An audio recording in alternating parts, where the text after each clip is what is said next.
Everybody, thanks for tuning in. My name is Alex Huffman. I'm going to be walking you through The Walking Dead this evening. We got a relatively short video tonight, I think only about 50 minutes, so I'm going to try to do the commentary myself. Unfortunately not able to be joined by Josh Card this evening. So we're going to go through the shot map here as you see me in the foreground there of the game. On the left side of the game there are 3 stand-up targets. Sort of underneath where the plastic meets the habit trail on the left side.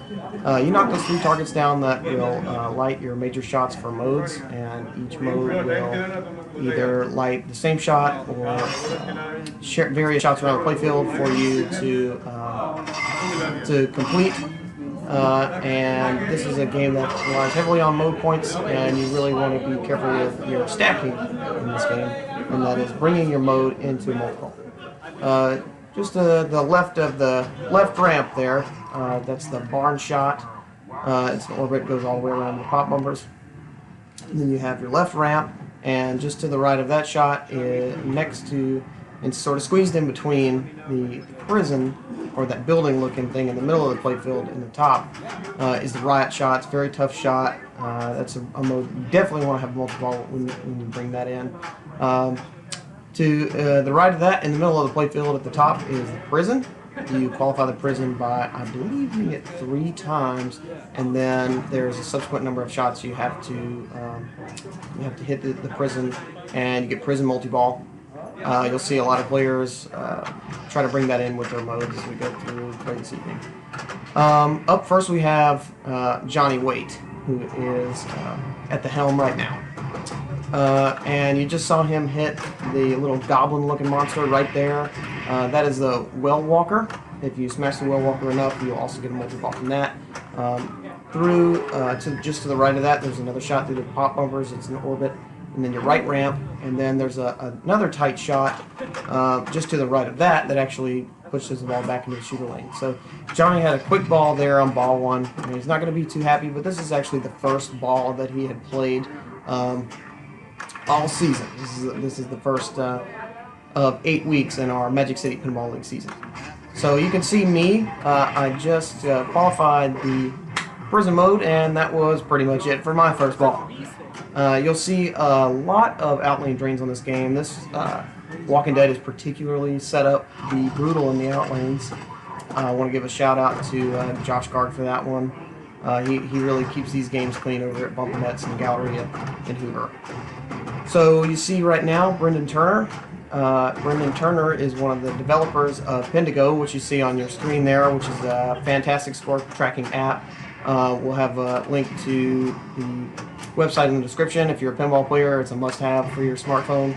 They're adding features every day, and also go and support their Patreon. But he is a good pinball player in his own right, so we'll see what he's able to get going here on ball 1.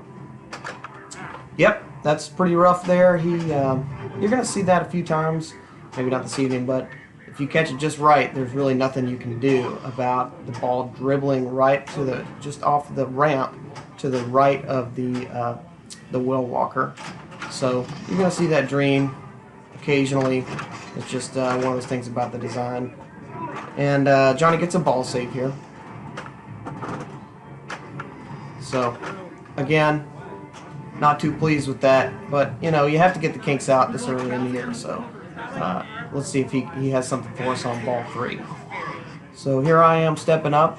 If you see the 2 flashing lights just to the right of the prison, that's your skill shot. You want to hit both of those as they light up. You want the ball to roll over that, and then you want to select one of the 2 lanes like that to finish off your skill shot. It actually can be worth a fairly decent amount as far as skill shots go.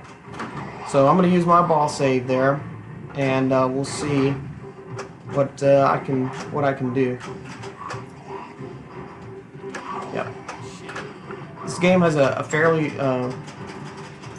liberal tilt on it. I would call it an arcade tilt, definitely not tournament style. So you can get away with a fairly decent amount of movement. And my style of play, as you see here, I do a lot of dead bounces. I try to get the ball under control as much as possible.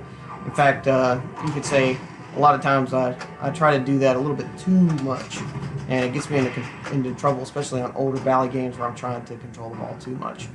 So you can see that I am trying to qualify the prison. Nice. That was going right down the outlane, and there's a really good example of how much you can get away with in this game because I moved it about probably a good 3 inches there. So it looks like 1 or 2 more hits to the prison will start a multi-ball. Now, ideally, if I was thinking right here, I should start taking shots at the mode start drop targets on the left side, because that is where the majority of your points are going to come from in this game, is when you stack your modes with your multi-balls. So your mode multi-balls may be, your multi-ball jackpots may be 1,000,000 points apiece, which is not small chump change, but if you're stacking it with a mode, you're talking about, you know, you could potentially have shots on the playfield that are 10, 15 million if you're able to pick the right modes and you know the game well enough. So the object of this multi-ball is to clear the prison yard. You can do that by taking shots at your major shots for jackpots, and you can also hit the prison. And you can see I'm out of multi-ball there. That was really kind of a poor multi-ball and out of the ball. I really never gave myself an opportunity after the ball save ended to get any of those balls under control. So kind of sloppy play there. 27 million after 2 balls. It's nothing to shake a stick at, but it's certainly not as good as it could have been. There were a lot of points left on the table there, just on the ball in general, and especially from the multi-ball. So we'll see how Brendan is able to do here. You can see him wailing on the well walker. And Brendan is a player who is sort of the opposite in a lot of ways in the way that I play, is that he's very fast and loose. He, you know, if he gets a natural stop like that, he'll take a second to think about it, but he doesn't try to force it, which I think, you know, a lot of time works out in his favor with his style, depending on the game. So it looks like he is trying, nice little tip there, it looks like he's trying to qualify the prison. Another thing I should mention is that extra ball is available on this game after, I believe you hit, after you kill 15 walkers. And walkers can be identified by the crossbows, and you can see them lit underneath the red arrows. They're flashing, so there was one right there. You can get multi-kills if you combo these. And once you hit 15 on the very right side of the playfield, it'll light your woodberry shots, what's called, back into the shooter lane. Yikes, that was rough. For an extra ball, which you cannot get in multi-ball because the game thinks, Brendan actually pointed this out to me the other day, the game thinks that it's still shooting balls into play. So if you are trying to collect your extra ball in multi-ball, the game will not allow you to do that because it's hitting the switch in the shooter lane and it's thinking, oh, okay, well this is just fired into play. Not, it didn't come from the field. So Johnny's got some wood to chop here on ball 3, and he can do it. I mean, he's a player who is his 2nd or 3rd season with the Magic City Pinball League. If I had one criticism of Johnny's game, it's not necessarily a criticism at all, because he hasn't spent enough time around a lot of these games to know the rules deep enough. So he has basic strategy on a lot of these games, but he could benefit from deepening his knowledge, as we all could. I certainly find myself that I have an intermediate strategy on a lot of these games, and I find myself playing to that level and then not knowing what to do after I've completed what I would consider to be, you know, a good ball. When you're talking about maybe somebody like Chris Warren or Jeff Street, as we've seen later, who know the games in and out. You have to be on that level if you want to compete with these guys. So there goes my ball save. See if we can get anything going. There's a really good example of what's called a dead bounce. And a dead bounce is when you let the momentum of the ball carry it over from one flipper to the other flipper, so that you can get a controlled trap on the ball and think about your shots. And that's something that you don't see a lot of from beginning players, and in fact you don't even see it a lot sometimes even in the upper levels of play, because people they don't think about that as being a skill. And it really is important to know, it's just as important to know when to flip as it is when not to flip. So that right there was a really great example of a what's called a live catch, where you meet the flipper with the ball as it hits the apex of the flipper and it deadens the momentum, stops it dead in its tracks. Um, that's a really cool move to see, and it's definitely a learned skill. You can practice that. In fact, Robert Gagnon, who is the Canadian pinball champion, he's been world champion, I think, once, maybe twice.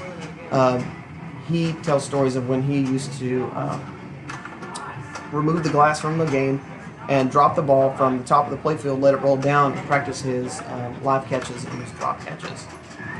And a drop catch is when, well, it sort of implies in the name, when you deaden the momentum with the spring in the flipper. And maybe we'll get an example to see, an opportunity to see example of that later. So, it looks to me like I am going for those targets on the left to try and start a mode.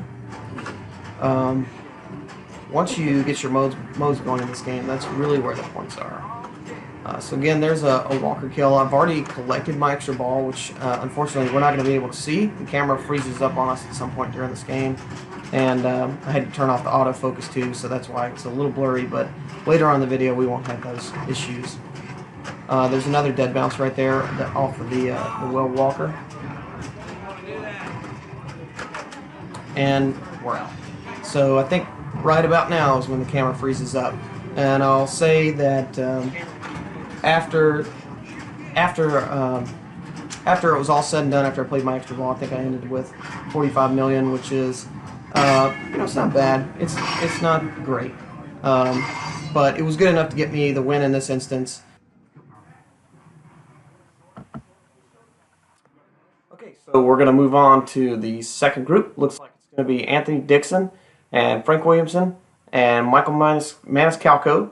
And I believe the other player was Atlee Densmore. So we'll see what these guys have for us. There are also ways to collect weapons in the game. I'm not that familiar with it, which is goes back to sort of what I was talking about, knowing the rules. Where if you know these weapons and you know how to use them, you can work your way towards the wizard mode, which is Horde. Which I believe is, zombies coming at you. It's a pretty fun mode. I've seen it a couple of times. But we'll see if these guys are able to put up some big scores for us.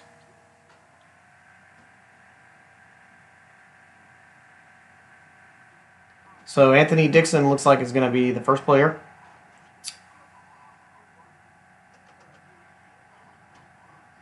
And Anthony has been around for a long time. He was in the league before I got started. So I've known him for a long time. He's a great guy. He and his whole family have pinball machines at home. And they're all really good people, really nice and fun to be around. So we certainly love having him around. And he's a good player in his own right. When he wants to turn it on, man, he can turn it on. He really loves a tournament. He's a really good tournament player. Really can rise to the occasion when he knows what's at stake. So if he's in the zone and he feels like it's really important to him, he can do really well. But he's not going to be too pleased with that. So this is a brutal game. This is a John Borg design. And John Borg really likes to design games that they really don't work out for you too well if you miss your shots. You saw where he kind of dribbled off the ramp there and then into the well walker and then right into the drain. So up next is Frank. Frank is, I would give him the most improved player award for the last couple of seasons. He's fairly new. He came in, wasn't really sure what to expect, and I think he's worked his way solidly into B Division in 2 seasons, which is really, really incredible and hard to do. It took me a long time to get there. And the same could be said for Michael Maniscalco, who's at the game now. He's the same way, and he can turn it on, sort of just like Anthony can, and he's gotten a lot better. Visibly you can see his progress over the last, I would say, 6 months or so. He's really done a really good job. You can see him exercising a little bit of patience there, which is good. and lining up his shots. Let's see what his strategy is here. Looks like he is going for walker kills. There's a shot to the well walker.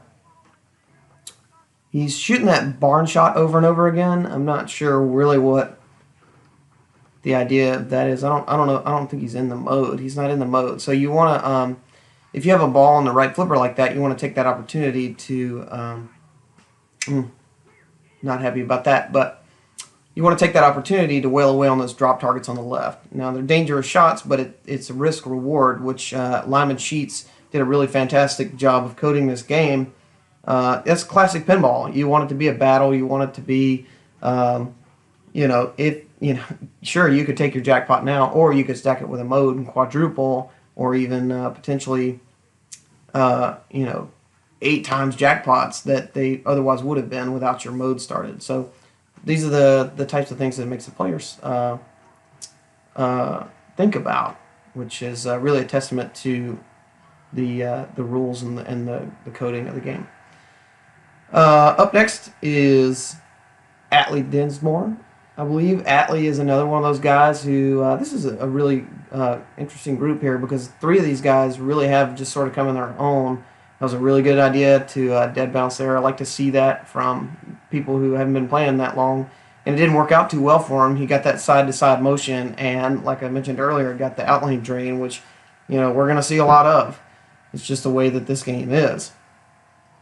Like I said, because of those bounces, you get those weird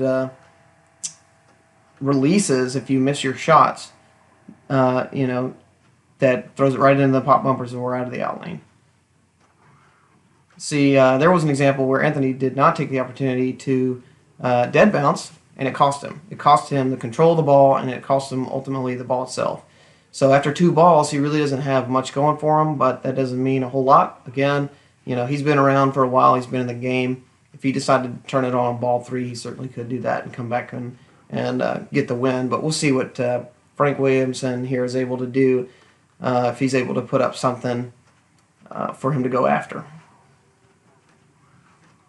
So let's see what his strategy is. Looks like he's taking shots at the prison, which is a good idea. That's my basic strategy, is to go ahead and get your prison qualified, get it close to starting, and then wheeling away on your drop targets, and hopefully you can get all this by the end of ball 1. If you could qualify it by the end of ball 1, then even if you drain, you still have prison ready to go on your second ball. So that would have been a good opportunity there to let the ball bounce over for control. It worked out for him anyway. Let's see. Okay, so he has started CDC mode. CDC mode is left ramp all day. You want to continue to shoot your left ramp, but I believe as you make other shots, the value of the left ramp shot increases. So if you were to, say, make a barn shot and then make your mode shot, I believe it's fairly significant. It's maybe $250,000 points additionally to the mode. Somebody that knows the rules a little bit better than I could explain that. So he's done what his mode is ended, but he was able to start his prison multi-ball. So we'll see. He's at 25 million. So that short little mode that will show you right there the importance of starting your modes. Because without it, if you're just sort of blindly making shots, you're not gonna have a tournament quality score. And I think that's what a lot of people find frustrating about games like these, because a pinball player will tell you that, yeah, this is one of the best games ever made. But if you are Joe Schmo and you walk up to this game in the arcade and you start wailing around on it, you're gonna have a bad time, because you don't know the rules. You don't know how to get things started. And I think that's one of the things that shies people away from pinball in general, is that not only do you have to develop an entirely different skill set than you would with video games, but in addition to that, you also have to learn the rules to individual games. Every game is going to be different with its geometry and with its rule set. Now, once you develop those skills, you can take them with you to other games. Once you've seen that drain 100 times, you kind of figure out, okay, well, this is what I need to do to prevent that from happening. So, nice couple of power in lanes there for Michael. I would like to see him let that one go over to the left flipper from the right, but that's okay. So, he's a really good shooter. And you saw him miss the left ramp there. That's one thing that I wish that I could improve on, is adjusting my timing from what's called an on-the-fly shot, is when the ball is traveling through the in lane down to the flipper and moving, and you have to make your shots what they call on the fly. And it totally throws your timing off depending on the speed of the ball and whether it's coming from the in lane or whether it's coming from the ramp. It's one of those things that you can practice, but it's difficult. Let's see here.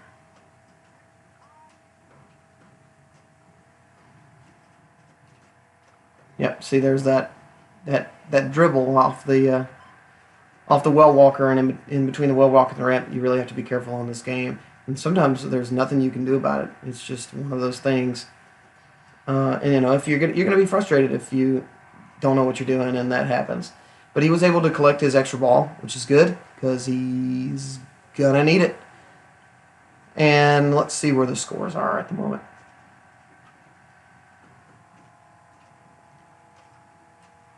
So he's sitting around 6.2 million, and Frank is currently in the lead with just over 31 million.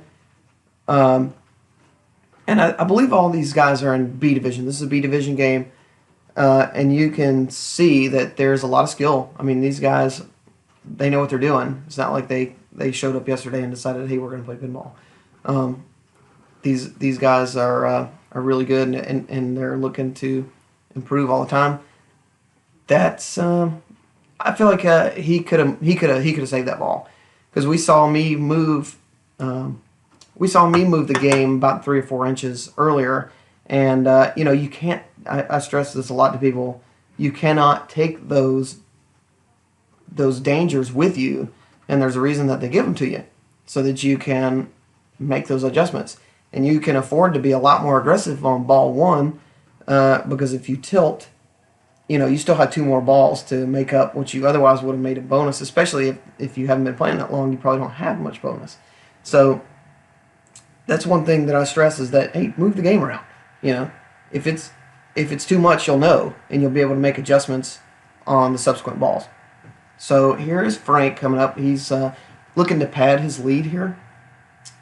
And at this point, he's already spent his prison multi-ball. So if I were Frank, I would be looking to start another mode, or possibly go for a well walker multi-ball, which is that goblin-looking thing, as we discussed in front of the prison. Let's see what he elects to do here. Got a nice ball save there. I don't think he was expecting that, but he'll take it. And caught a dribbler, but was able to save it. Nice combo on the ramp there. I think that was good for a multi-kill. So let's see. So crossbow shot. I'm not entirely sure how he got into that, but it's crossbow multi-ball. So I think you get that by shooting enough of the yellow crossbow shots. I'm not sure. This is not a game that I've spent an inordinate amount of time with, although it has been out for a long time. So that was a really nice decision and a really great cradle separation there by Frank to allow the one ball to rest on the right flipper, and then to allow the other ball to travel back up into the in lane for him to take his shot. So right now he's in the right ramp mode, and I'm sorry, I can't remember what it's called, but looks like he has stacked that with his multi-ball. Yep, so that was really good multi-ball control. You know, when you start a multi-ball, you have usually 10 or 15 seconds where you can sort of flail away as you please, because you have a ball save, and then once that ball save runs out, you really want to try to collect those balls. And ideally, if it's 3-ball multi-ball, you want 2 balls in one flipper and 1 ball in the other, so that you can have an insurance policy, a backup plan, if you were to lose your other ball. So it looks like he's still in the right ramp mode, and he's trying to qualify to prison. Let's see if he's able to do that. He just started his 2x playfield on the riot shot, so he's really got an opportunity here to score some points, and unfortunately he does not take advantage of it. But overall, really great ball from Frank. He more than doubled his score, so he took that lead, and he pushed it to, looks like, over 70 million now, and he has an extra ball. So he's really starting to run away with it, and it can be done from the last 2 guys, but you're asking a lot from anybody to come back on this game and trying to push 60 million on a ball when they don't have anything ready to go, unless you step up to the table and you have a mode ready to start with a multi-ball and 2x scoring. It's going to be difficult for you to get up there. And I would say an A division score, if you were to walk up to a game and you said, wow, yeah, I really blew that up, that was a really great game, I would say somewhere around in the 300 million range would be, you would feel comfortable with that score. So 74 million, he's definitely guaranteed 3rd place on the game, beating out Anthony. So looks like 10 million? It's either 10 or 18 million. I can't really read from Michael. But, like I said, he could do it. It's going to be difficult. And I'm not sure how well Michael knows the rules of this game, because he should be starting a mode. Looks like he's got a ball save there. Sling drain is really tough on these out lanes. If you catch that side-to-side motion, you probably have this is trouble right here. Yep. So he was able to convert that to an extra ball. So that was kind of a neat trick there. You have to teach me that one, Michael. Yeah, you can see he's pretty pleased about that. I think he thought, like I did, that it was going right down the drain. It's a lot like Iron Man. If you miss that ramp, you're in big trouble. If it goes halfway up and starts to come back down. So he's pretty close to prison here, and fairly close to well. I think he needs maybe 4 or 5 more shots to start well Walker multi-ball. So there are some opportunities that are presenting themselves, and he may be able to pull away with 2nd place finish here, or might even be able to pass Frank. So let's see what he can do. Yeah, good decision to flip that away. That's the worst feeling in the world, is when you are trying to flick the ball off the end of the flipper and you don't hit the button hard enough, or you just miss it with your finger and it just goes right down the out lane. That's the worst. So he's got good scoring opportunity going right now. Let's see if he's able to capitalize. So it was 10 million early, so he's pushed it up to 18 million right now, which is a comfortable lead between him and 3rd place. I wouldn't say comfortable, but it's a lead. I mean, it's the way that this game is playing tonight, as rough as it's playing, as difficult as those out lanes are, it could very well solidify 2nd place for him. And we do our league similar to a lot of tournaments where every point matters. They add up towards the end of the season. You based on your A, B, and C division rank. You qualify for finals if you're in the top 4 total points throughout the season. So I really like to see Michael here. That was a really nice bit of ball control right there. See, well, that was for a second there. I thought he was going to get a ball save there. You need to wait, because that's the one thing. When you're in the moment, you think, oh, I gotta go. But more oftentimes than you think, more oftentimes than you know, you have a lot more time to think about the situation. That's one thing that I find myself doing, is trying to slow the game down. because I may have two balls in play, and I'm just firing away, whereas I need to think about where I'm firing instead of just shooting willy-nilly. But pretty good ball there from Michael. He did collect his extra ball and made a huge chunk of it back for the hunt for first place. Let's see if he is able to turn this into, looks like maybe 30+ million. If I were him, I think I'd probably be going for Well Walker, unless he's already spent it. Because he had two multi-balls on that last ball. And gets another ball save. Being pretty generous tonight. But you have to, you have to. The game wouldn't be playable if you had a tight tilt and no ball save.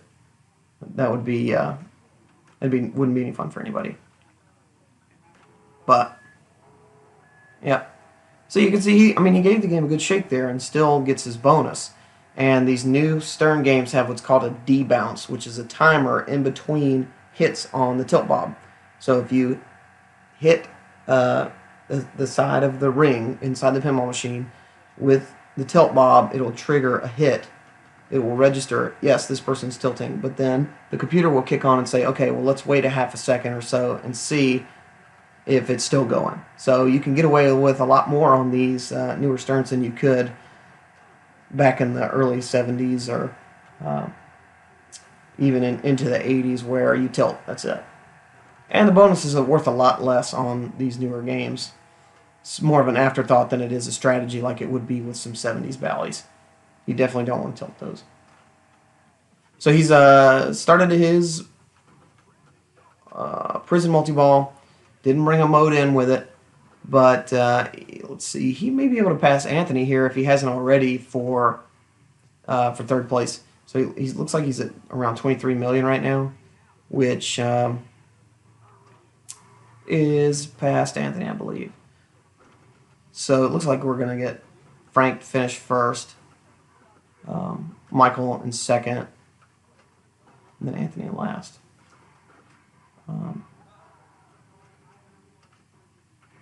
Let's see. So now that the ball saves off, now see that was when you really needed to start thinking less about shots and more about controlling the ball so that you have an opportunity to make shots on your multi-ball. Because if you're just flailing away, you have balls clacking into each other and you're missing your shots. And you're trying to do 3 times as many things as you otherwise would normally be doing if you had control of 2 other balls. You're trying to make 3 times the decisions that you would have to make. So he's in another multi-ball. See, this is an ideal setup. This is really good right here.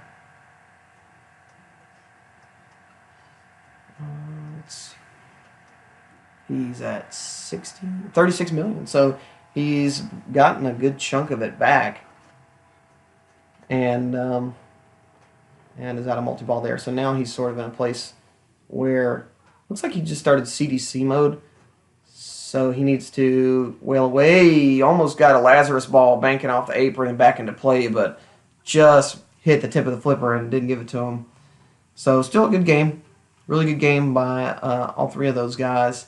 And it looks like Frank is going to come away with the win at over 70 million. Okay, so our final group tonight looks like it's going to be Bill Scribner, who is up first. I know that Timothy Streak is in this group, and also Chris Warren is in this group. And these guys are really good. This is the A-Division team here. Well, part of it anyway. First group you could consider right there on the fringe. So it looks like Bill is going to have a tough time with ball 1. So I think he had a tough time all night, but let me assure you that it is not hard to do when you're playing these guys. Up next is Josh Karg. Josh Karg is our local pinball tech over at Bumpernets in the Galleria. Keeps these games clean and running well, so we appreciate everything that he does. There certainly wouldn't be a league without him. So we want to give a shout out to Josh and Homer and Bumpernets and all those wonderful things that they do. Josh knows the game really well, so it's going to be interesting to see his choices here. Looks like he is going for. He's going for his mode start, and that is really brutal, and there's really nothing you can do about that. Although, as we've seen earlier, if you make a big move, you can sometimes get away with it on this game. So that might have been an opportunity to say, okay, well, I'm going to slam this game halfway across the room, and if it doesn't tilt, I'll know that I can get away with that next time. Because the bonus on that ball was minuscule. It was, you know, it was nothing almost. So even if you had lost it, it would have been worth it just to find out where the tilt was. Tim's an encyclopedia. This is Timothy Street. He's day in and day out one of the better players in the state. Really one of the better players in the country. He is ranked in the top 200 in the world. I want to say he is number 200 or 198, somewhere right around in there. And I have no doubt that if he were able to get out and go to more tournaments out in the Northeast, that he would be easily ranked higher than that. And up next is Chris Warren, who is the founder of the Magic City Pinball League. He's been,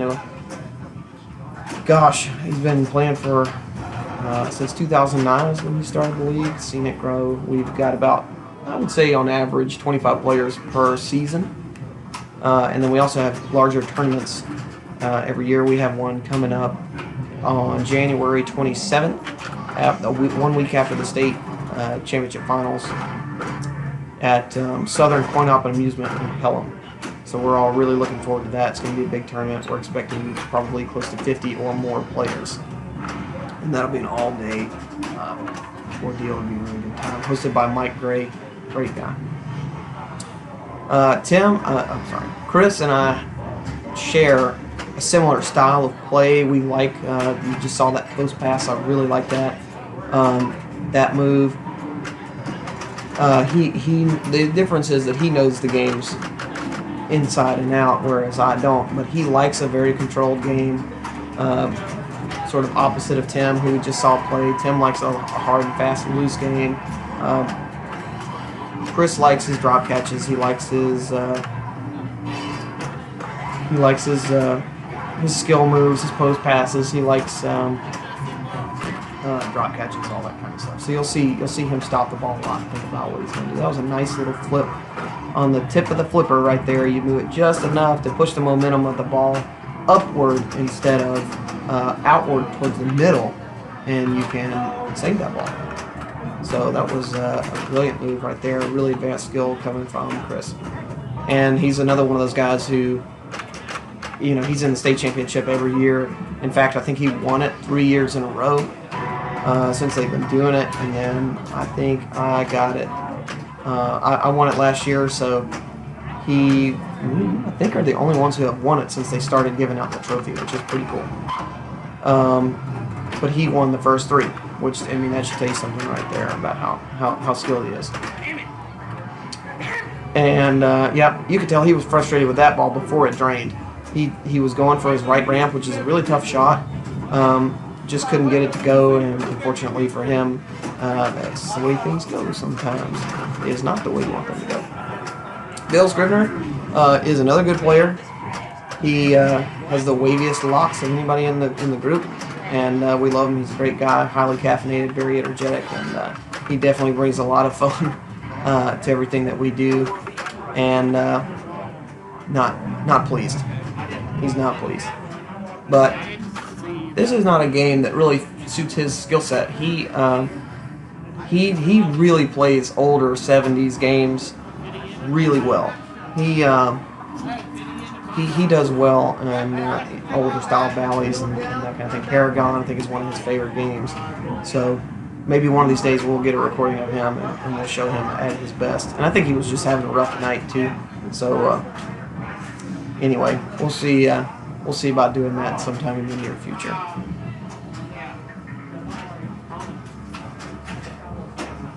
So it looks like we're waiting on. They plunged player 1. I'm not really sure what that was about. maybe they hit the start button too many times. And I missed it. I think somebody was... not sure what that was about. Anyway, so Josh is up now. And see if he's able to get anything started. Got a nice bounce into the drop targets and got a bad bounce off the prison and into the trough. So that'll be the end of Josh's ball. And you can see the... oh, did he get a ball save? Did I miss that? Or did he save that ball? Not sure what happened there, but Josh is going to keep going. So... good for him. He's checking out the camera, taking a breath, slowing the game down. That's what I like to see. Taking his time. And didn't help in that particular instance, but this is a tough game. I mean, you have to be on your game to be able to play this game for any length of time. And the way that it's set up is pretty difficult. But again, nobody's really moving the game around. Nobody's really taking advantage of that looser tilt that we saw earlier can be utilized to save the ball. And a ball, you know, with 2 tilt warnings is always going to be worth more than a ball in the trough, than a ball that you are no longer playing because you did not move the game. And that's a skill that you have to learn. You have to practice that. You have to go into the arcade one day or at home and say, okay, I'm not gonna let this ball drain until I've used all of my warnings or have tilted. And that will teach you mentally, okay, where is the line? Where can I, you know, how often can I get away with it? And then you start to realize that your scores are getting better because you're keeping the ball in play, and you're not worried so much about the bonus, which oftentimes is really minuscule, that you're able to capitalize and have longer ball times. And you know, it's just something that really every new player, old player, everybody needs to practice that, me included. So you can see Chris Warren here again, stopping the ball, taking his time, taking his shots. There's no reason to hurry. That was a really good decision there to go for the drop targets off of the bounce, because sometimes if you try to stop that ball, you're going to get in more trouble. It's a balancing act. You know, you have to find that happy medium between trying too hard and not trying hard enough. So I believe he has his modes lit. Let's see if he starts the mode here. You can see him flipping the left flipper. That's to deaden the momentum of the ball while it's on the other flipper, on the right flipper. And some players say that it will help you get control of the ball. It slows the ball down. I like to believe that it does. It can also kind of just help you get in the zone as you get rhythmic with your play. So he's still going for his drop targets. Got his modes lit. So, I'm sorry. He's got multi-ball going now. Not sure what I missed there. But again, he obviously knows something that I don't.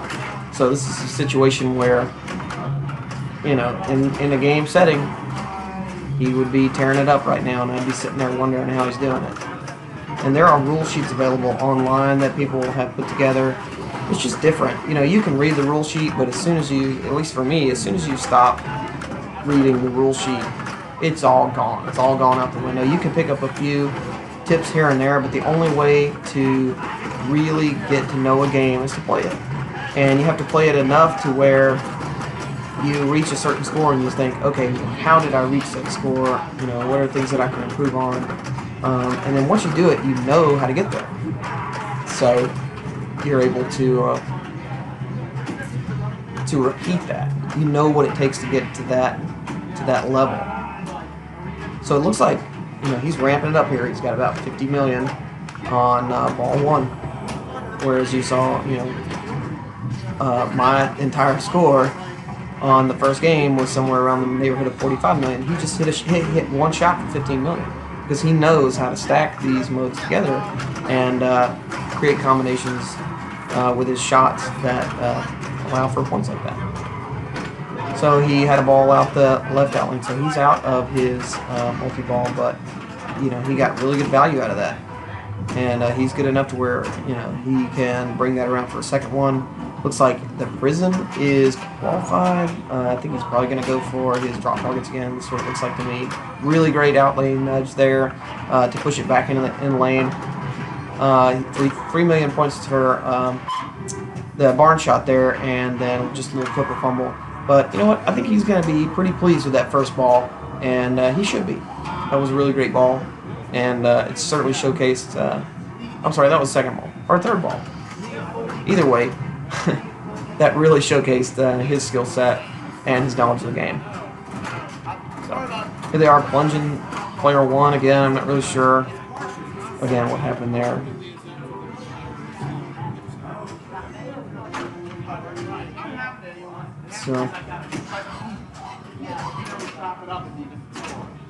So Josh will be up next, and he's got quite a big hill to climb.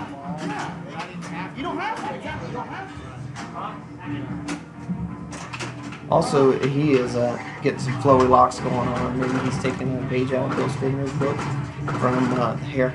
Maybe it's the Farrah Fawcett spray. 4 spritzes of the Farrah Fawcett spray for those of you who see the Stranger Things. That would have been a good time to let that ball flip over to the right flipper so you could take your shot. But, you know, during ball save time, it really doesn't matter. He can do whatever he wants because he's going to get the ball back anyway. So, looks like he's going for Well Walker. I'm not sure. I'm a big fan of that strategy pretty much ever, unless you are really close to already getting it by accident. Well, he started it, so what do I know? What do I know? But the bounces that you get off of the Well Walker are going to be a lot more random than they would be off of the Prison, which is further back, and you have a longer, so you know, you have a longer opportunity to make adjustments if the ball is coming towards the center, or you know that you have to nudge and you actually have time to make those adjustments. Whereas the Well Walker is pretty close to the center of the playfield, so you don't have as much time to react. So, let's see. And I'm not as familiar with the rules for this multi-ball either. Usually, the old adage is that you shoot what is lit, or you shoot what is blinking. So if you ever find yourself in a game, oh, man, I really don't know what to do, find something that is getting your attention. The game wants to tell you what to do, and oftentimes there will be call-outs in the game that say, hey, shoot this. Well, guess what you need to be doing most of the time? Shooting that. So, Josh is making a good bit of distance here at 17 million between him and the next player, which I believe was somewhere around the neighborhood of 5 or 6 million. It wasn't very much. Nice decision to flip that away. I would have held on to that one, however. I would have held on to the second shot because, again, now you're trying to make twice the decisions that you otherwise would have. And let's see if he's able to get it back under control. And that's where at least, see, he found himself in a bit of trouble there because he was trying to keep up with the ball on the top of the playfield.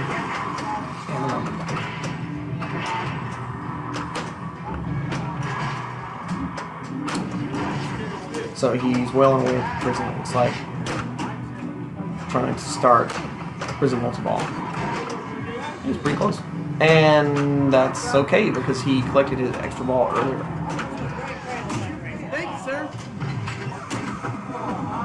Drills the skill shot there. 2 million points for the skill shot. It's pretty good. I mean, that adds up, especially on extra ball. You get it every time you complete the skill shot. It gives you more and more points, and those lights get really fast. And they increase in speed. So he started his Prism multi-ball. It's hard to say you need to bring a mode in at this point because you're sort of just at this point trying to put distance between you and the next player. You're not necessarily trying to drag down player one. If you get there, great. But you also have to consider points for the whole season, and he's not happy with that. But it's like he was able to get some decent value out of that. And then, as we see, another outlane drain. Nothing really can be done about that. The spin on the ball was just too much. So he ends his game with 40 million. So Tim stepping up to the game here with 4.8 million. And now Tim is a guy who actually could be looking to chase down Chris. Not that Josh couldn't do it either, but Tim is sort of a phenom. So, and he's really good on ball 3. So is Chris. You know, you think you're safe against these guys, and you walk away feeling pretty comfortable with your score of 80 million, and then you come back 3 minutes later after you went to go get some water, and you're in last place. So Tim is visibly upset. He knows he can do better than that. I think he told me his average on this is something pretty ridiculous. So Chris is going to take the win here. He may continue to play to pad his score for his season averages in case he's absent, or he can also increase his score. He's actually going to walk away with 4 points. He gets a bonus points based on our league system. So this is a victory lap. And you can tell I think he's pleased with where he's at right now, so he's not going to be trying overly hard to put up a massive score here. Though he certainly can. In fact, I wouldn't be surprised if he had the grand champion score on this game. But most of the time, if you're in the Magic City Pinball League, you're chasing down Chris and Tim. You have to have a good day, and they have to have a bad day in order for it to be competitive. And you see, I think Bill Scribner, I think he left. I think he gave up on the night because they were plunging his ball. So, yeah, and you know what? That's okay. He got his 2 dangers, and he was already way out ahead of everybody. He didn't have to try all that much, but he still made an attempt to save that ball. It becomes sort of an instinct, even though he knew it was going to be futile. So, Chris will take the win. Thank you for joining us. As always, we're brought to you by our friends at Pindigo. Please go check them out. You will thank yourself for it later. Like I said, we'll put that link in the description below. So thank you everybody for tuning in, and we'll be back next week, hopefully with another video. Once again, I'm Alex Huffman, and you've been watching the Magic City Pinball League.